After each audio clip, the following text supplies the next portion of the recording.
be a bus operator or any type of employee in a transit public service type of business, our purpose is to transport them from point A to point B in a safe manner. They have to be totally alert. And, if they're under the influence, then, everything is slower. And their reaction time is slower. And if you are under the influence of an illegal substance or an alcohol, then you shouldn't be out there.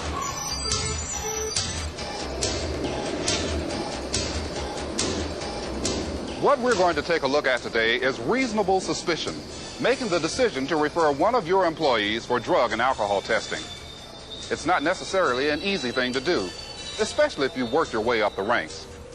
How do you tell an employee, someone you've worked with for years, that you're referring them for a reasonable suspicion drug and alcohol test? What we're going to do today is give you the tools and the information to do that. The bottom line here is safety and saving lives.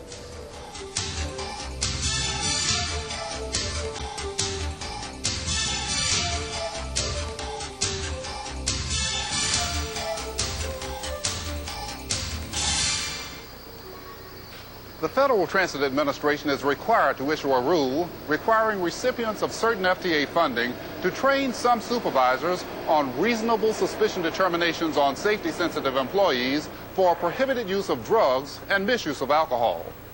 This program will define reasonable suspicion, describe the standards for making reasonable suspicion determinations, and provide guidance regarding employee interviews in a reasonable suspicion situation. I have no problem in pulling somebody out of service or taking somebody down for a test. It's a call you have to make, because if you make the wrong call, you just make the wrong call. But if you make the right call, then you've made the right one. People realize that if they wanted to continue in this field, they're going to have to be subject to certain rules and regulations.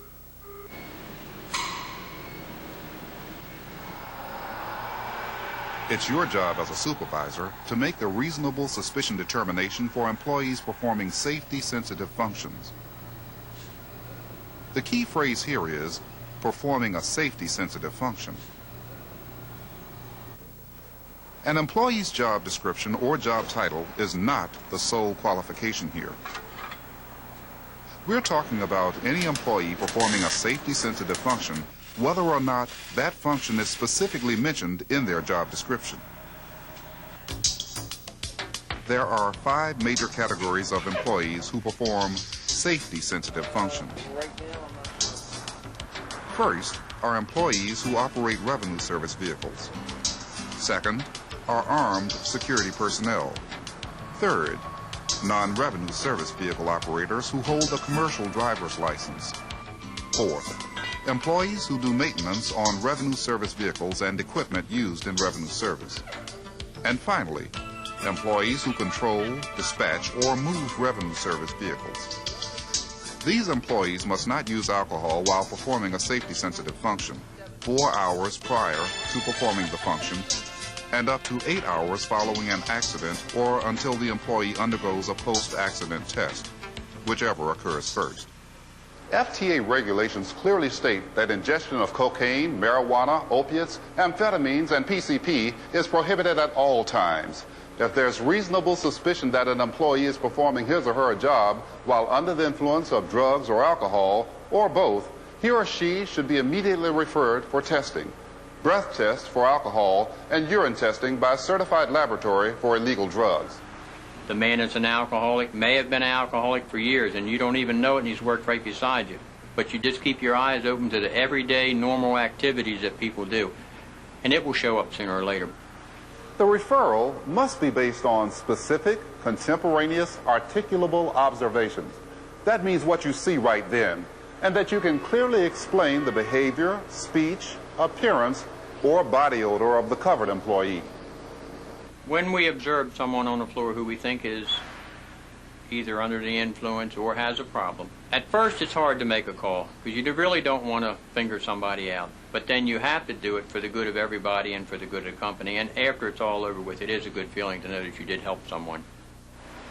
Only one supervisor's opinion is necessary to require a reasonable suspicion test. But to be sure, keep in mind the reasonable and prudent rule of thumb. That means a similarly trained and experienced supervisor in the same situation would come to the same conclusion based on the appearance, behavior, speech, or body odors of the covered employee.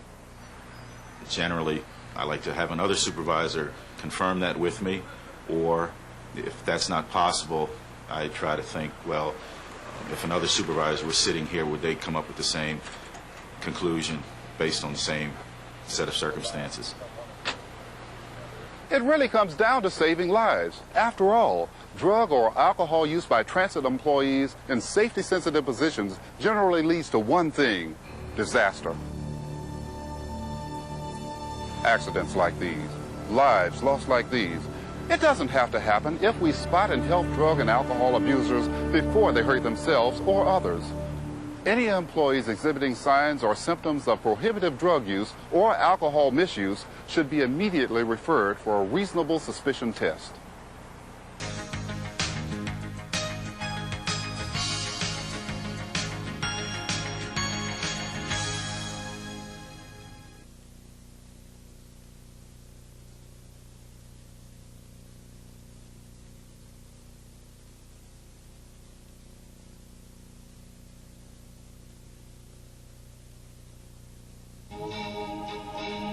If you're the type of individual that has to imbibe, so to speak, right prior to coming to work, that's not good.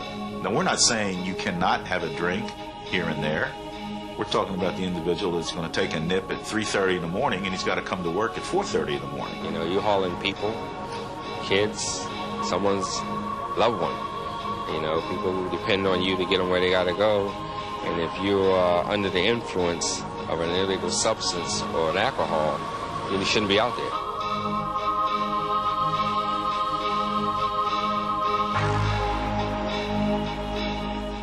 One beer. Not a lot, right? Well, one beer slows reaction time and can put the life of your employee and the lives of others in danger.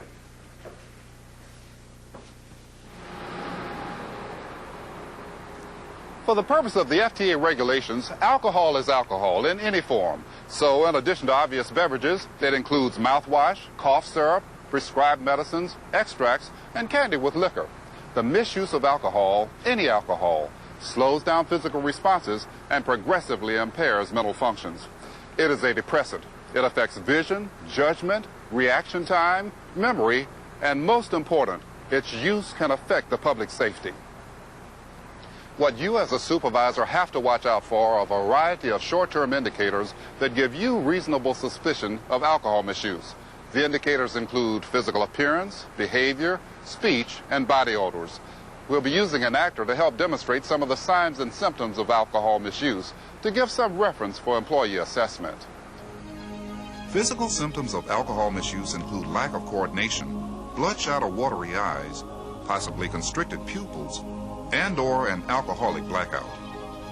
This does not necessarily mean passing out. These blackouts are periods of time that the employee is conscious, but just can't remember what happened during that period of time. Behavioral signs include a sleepy or stuporous condition. Under the influence of alcohol, some people demonstrate aggressive or antagonistic behavior. Another sign could be a particular body odor, the smell of alcohol on the breath. There are other indicators to watch for. An employee can hide alcohol in any kind of container, a soda can or bottle, coffee mug or flask. When you have reasonable suspicion of alcohol misuse in the workplace, you must talk to the employee immediately and refer them for a test. Later in today's training, we'll show you how to handle that conversation. Just remember, when you refer an employee for reasonable suspicion testing, you're doing your job, and most likely, you're saving lives.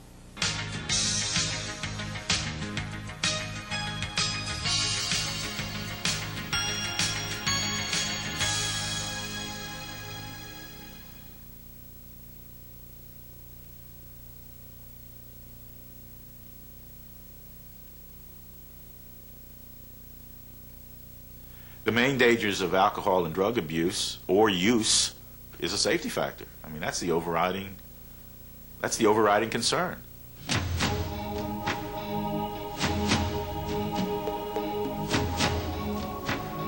Thank you. We can all agree that alcohol and drug-free workplaces save lives.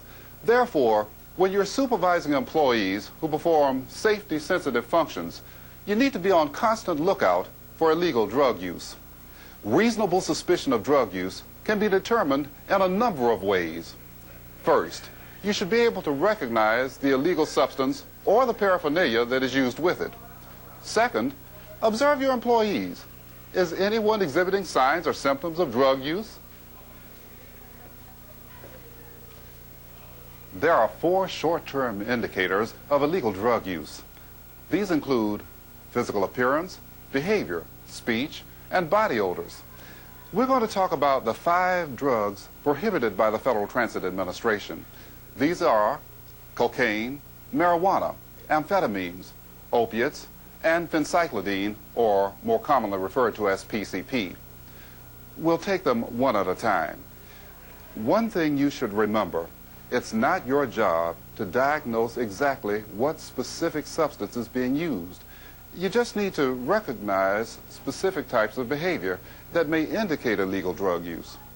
Again, to better help you make your reasonable suspicion determination, we're going to use an actor to demonstrate some of the signs and symptoms you should watch for. The first prohibited drug is cocaine, one of the most widely used illegal drugs. Cocaine is a powerful physical and mental stimulant that is usually snorted into the nose, rubbed on the gums, or injected into the veins. Common paraphernalia include a single-edged razor blade and a small mirror or piece of smooth metal, a rolled-up dollar bill or a half straw or metal tube, and a small screw cap vial or folded paper packet containing cocaine. Crack, which is a derivative of cocaine, looks like small rocks. It is commonly smoked from a crushed aluminum can with pinholes and occasionally from a glass pipe. There are a variety of signs and symptoms of cocaine use. A runny or irritated nose, dilated pupils, unusual defensiveness, agitation, restlessness, and difficulty in concentration. Marijuana is another widely used drug. It acts as a mild tranquilizer and alters perception.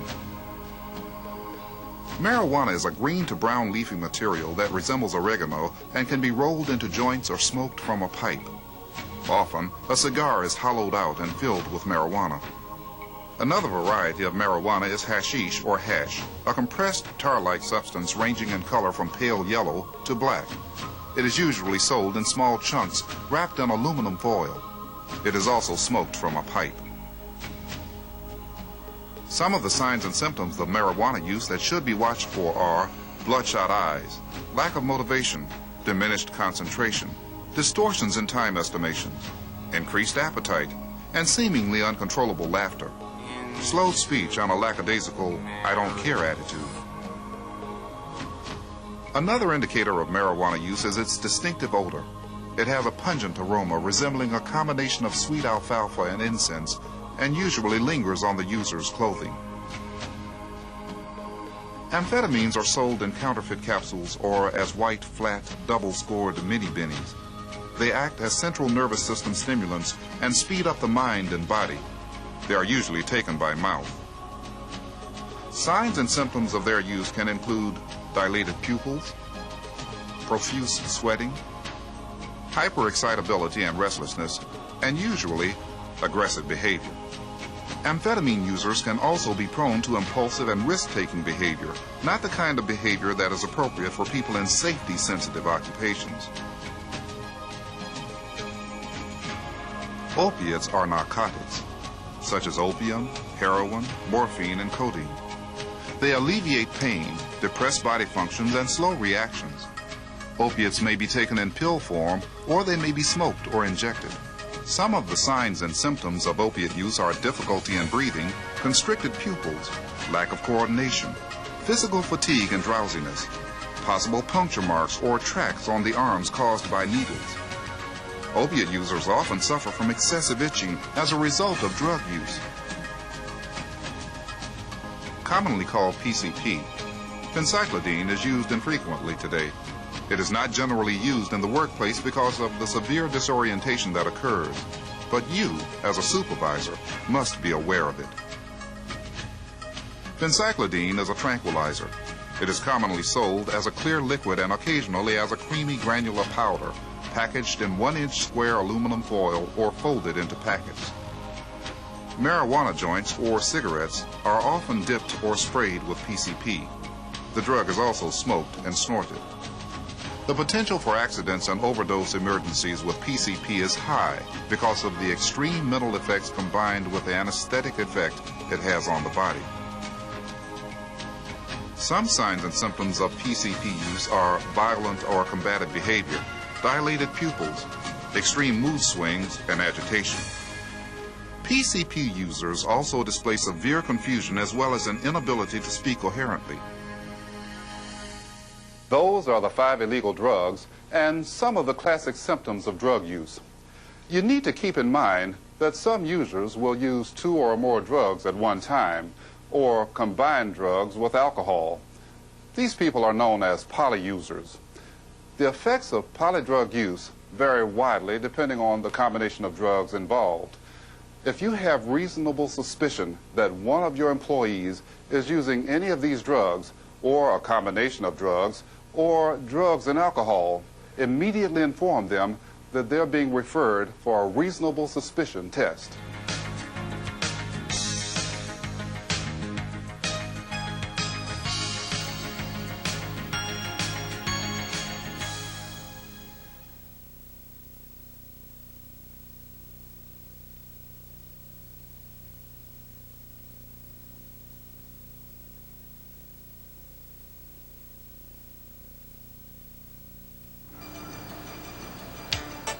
Sometimes you get a call, and it's on someone you know, but you know that you have to do your job. Most supervisors, whether they make the right call or the wrong call, the employees on the floor, they do appreciate it, and they see that somebody is trying to help. As a supervisor, you play an important role in protecting your employees and the public from injury or even death. This final segment of the program is going to review your responsibilities as a supervisor, the FTA regulations for making reasonable suspicion determinations, and detail the interview and referral process.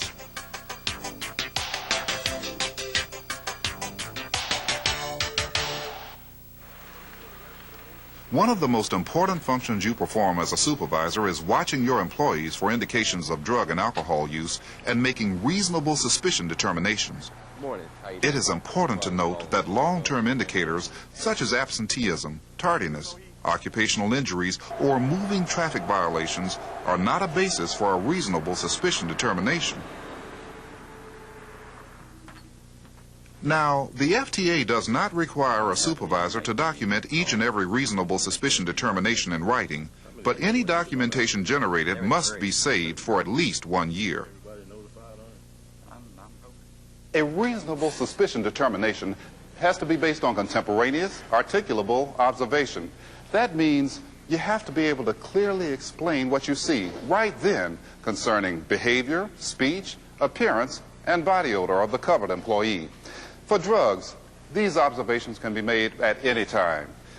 For alcohol, you must make the observation just before, during, or immediately after the covered employee performs a safety-sensitive function.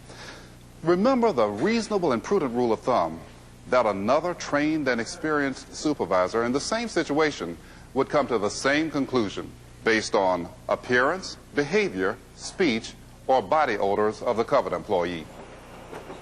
It is important to be confident in a reasonable suspicion, no matter what you say it is, or the diplomatic way you say it, or the polite way you say it. They're looking at it as being accused of being on drugs and alcohol. Once you've made a reasonable suspicion determination, you must speak to the employee immediately. Approach them in a confidential, non-judgmental, and non-accusatory manner, and tell them you need to speak with them privately. Once you're in a private situation, inform the employee of your reasonable suspicion determination and that he or she is being referred for an alcohol and drug test. Do not attempt to diagnose the employee's problems or behavior.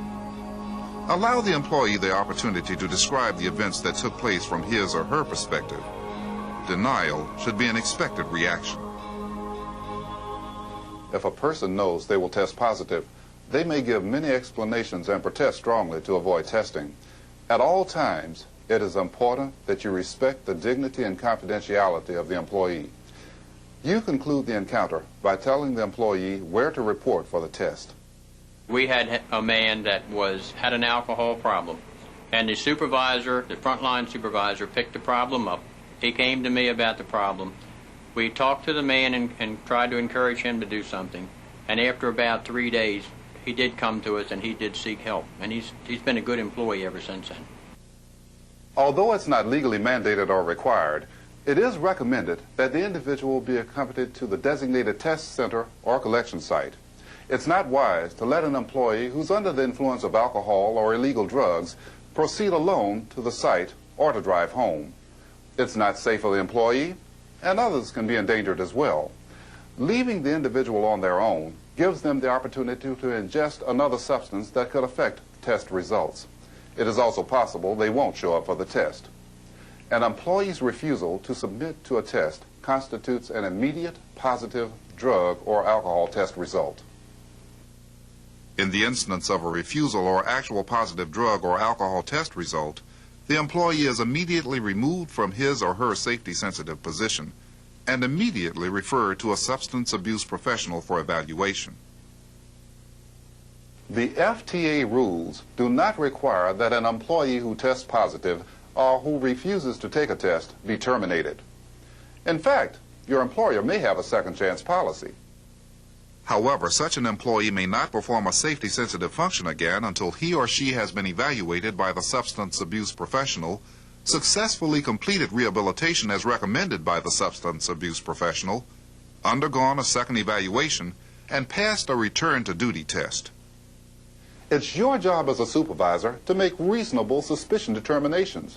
It may not be the easiest thing to do, but remember, it saves lives.